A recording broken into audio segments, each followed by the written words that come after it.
There's a poll in the chat of who's got the best squad depth, so get involved in that in the chat if you haven't already. But let's split it up into defence, midfield and attack for Arsenal and Liverpool, and we'll see where we're at. I think starting with defence, I can back my own club here. Okay.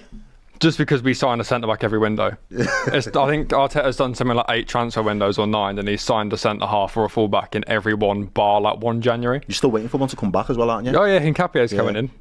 Yeah, at some point as well. I think defensively this season, you've kind of got to give tip your hat towards Arsenal in terms of not only that stability, you've got that continuity from a defensive back line as well. Obviously, Liverpool bringing in the 2 full-backs in the summer has changed the makeup of our defensive line. I think in terms of your defensive record so far this season as well, you've been really resolute in defence. You've looked very difficult to break down. Obviously, it took a Szoboszlai wonder strike from a free kick in order for Liverpool to get the W's over you a couple of weeks back. So I definitely think in terms of pound for pound, man for man at this moment in time, I think Arsenal probably do have more depth in, squad depth in terms of that quality in defence. But again, I think in terms of on the day, I think you can both feel as good as each other's 11s. I just think you are more settled, stable at this moment in time, understand exactly what system that Arteta wants his defenders to play, and I think it's working for you. So from your perspective, it's not broke, don't fix it. But I think Liverpool are still looking to tinker with things a little bit. They're still trying to find out who is the best back line for Liverpool at this moment. Is it going to be Bradley? Is it going to be Frimpong? There's still conversations to be had there. Likewise on the other side, Kerkez and Robbo both have had a bit of indifferent form. And it's hard to really hang your hat on any of them to be the set starter. And then obviously Konaté's form so far has been very questionable this season. The only real mainstay that as a Liverpool fan we can kind of say, right, we'll go to war for is obviously the big man at back, Virgil van Dijk. Yeah, I mean it seems like Arsenal have added numbers in their defence, but they haven't. It's just everyone's been so absent. It seems like we've got more, if that makes sense. Like Tomiyasu went out the door and we've brought in Hincapie, and Kieran Tierney got released. So people that were here but were never available, we've just replaced them with more depth, which is, I guess that's the advantage we had, that the players that left us were the fringe players anyway, whereas you've obviously had Trent to replace, and Robertson's aging. So it's kind of a different process, right? Of like our depth is, we had the advantage of being able to add depth, whereas you're kind of rebuilding your defence a bit more. And I think that's why you heard Mo Salah say that Arsenal are the favourites for the league to our very own Cecil.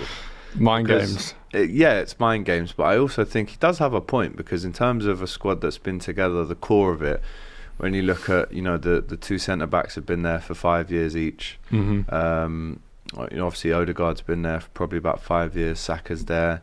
Martinelli's been there for 5 years. There's a lot of continuity and stability there, and you added your little bits that you think are going to take you from second to first in terms of a striker, even more midfield and defensive backup. So you have all the ingredients, and that's why I say whether Liverpool are in the mud or not, whether we're top or second, Arsenal should be winning the league this year in terms of one, for Arteta's sake. If he doesn't win the league this year or Champions League, I don't think most people would put up with it anymore. But also just because of the fact that they've come second 3 times in a row now, and they need it, I would say, more than Liverpool in a way. So 100%. So I would say, they do it a little bit differently to Liverpool, but Arsenal have been the exception to the rule as well. When you deep it, like most times you've got that kind of that old saying that defences win your titles, goals will win your games, but defences are going to win your titles. But Arsenal have been the exception to that rule the last 2 seasons. They probably had one of the best, if not the best, defensive records in the Premier League, but they've struggled to actually get it over the line. So it's obviously been the goals in certain games, or losing to teams that on paper you should probably beat, and putting them away to obviously to lock up the 3 points. So I think from that perspective, he's got the foundation defensively now. It's about what happens further up the pitch from an Arsenal perspective, to see if they can get that magic stardust in order to add that last little bit of quality, as Alex alluded to there. That guy up top is all I heard all summer. It was the missing piece. If we get the missing piece, if we get that the striker, Infinity Stones on the glove. literally that. If we're able to lock that in and we get that striker, then we should be able to win the league. And it's like, all right, well, it remains to be seen, but this is your best chance to do that now as well. 100%. So yeah, I think defensively, I'll give it to Arsenal, but I think there's still conversations to be had around attack and midfield. Yeah, I think just the last thing on that, I think you've hit the nail on the head there with the reasons why Arsenal haven't won things. Because weirdly, I think we've had the best defence in the league sort of 3 years in a row, but we've been the top scorers or the second top scorers for a lot of those seasons as well. But it has been, like you say, we'll put 6 past West Ham, we'll put 5 past Sheffield United, but then we'll go and lose to Fulham. Yeah. So our goal difference actually looks really good, but it is that like who's breaking down Fulham away, or when we go to Anfield, who's just doing that one, who's hitting that Szoboszlai free kick in the Arsenal squad? Like no one. No. But even just picking it up from 30 yards and just hitting one, like no one's really done that in previous years. So hopefully they get that over the line. But look, let's get into midfield. Odegaard, Norgard, Nwaneri, Rice, Zubimendi, Merino is what I can put forward for us. But I mean, you're pretty stacked. Yeah, McAllister, Gravenberch, Szoboszlai, Wataru Endo, Curtis Jones, Stefan Bajcetic, my man. Florian Wirtz. Florian Wirtz. And I mean, imagine if we kept hold of Harvey Elliott as well. He was, very late on. He left. But that's a lot for a 3-man midfield. I'd say that's numbers wise pretty equal. But yeah, quality wise, I'd say it's probably equalish as well. But obviously, our midfield has won a title. It has crossed the line. I can't win any of these arguments, can I? Yeah, you're gonna struggle with the It's gonna be with the tough. midfield because I think, And our midfield, like two of our midfielders were in the team of the year last year. yeah, McAllister and Gravenberch. The only thing I'd say about our midfield that would give me an argument to you is I think position for position we can fill every gap. Yeah. Like if Zubimendi goes down, Rice can do the 6. If Odegaard goes down, I didn't even mention Eze, he can come in.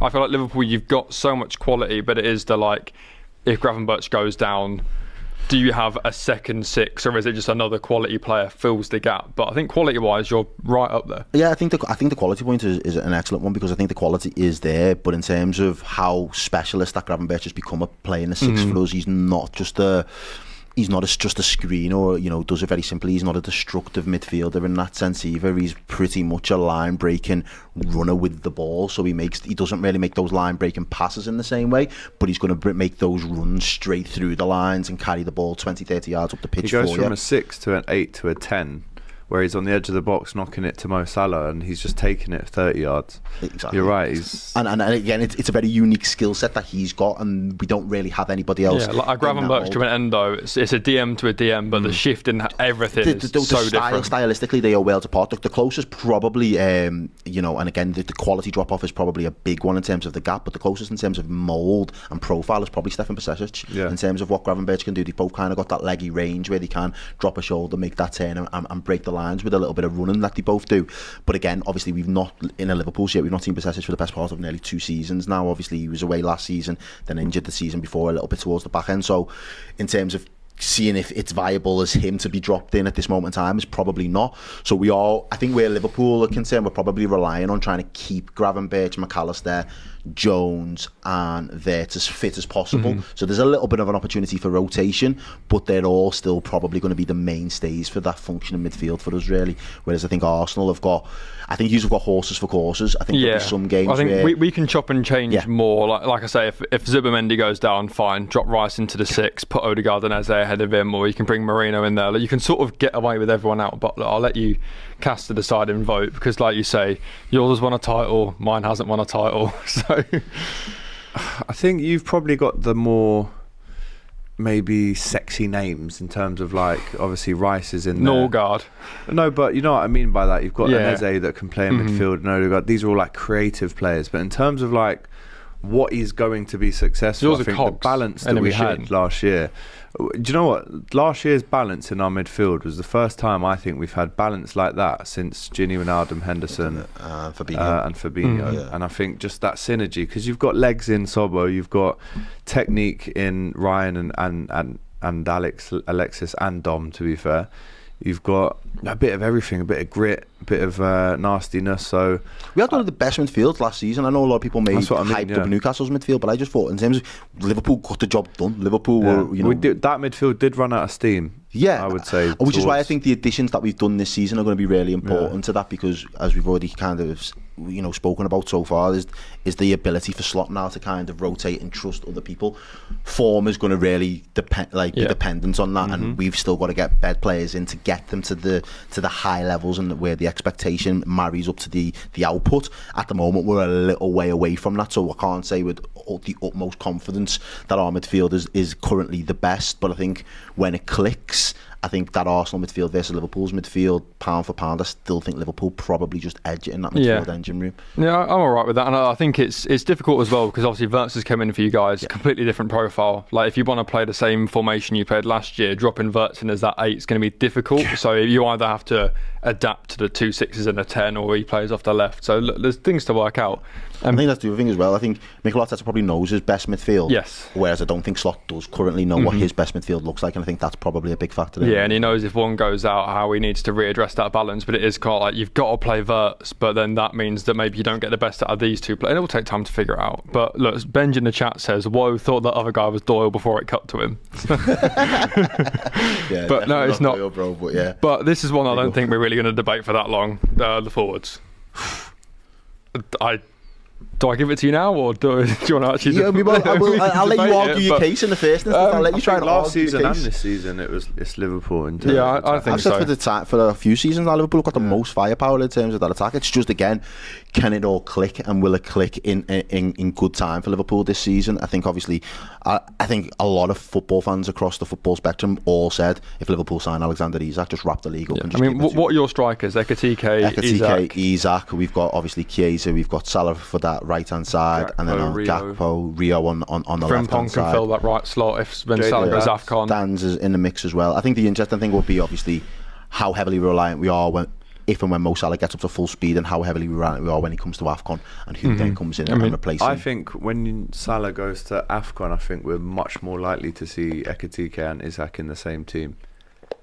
Just to balance that kind of workload and the output, because without Salah, you're probably losing 30 odd goals a season.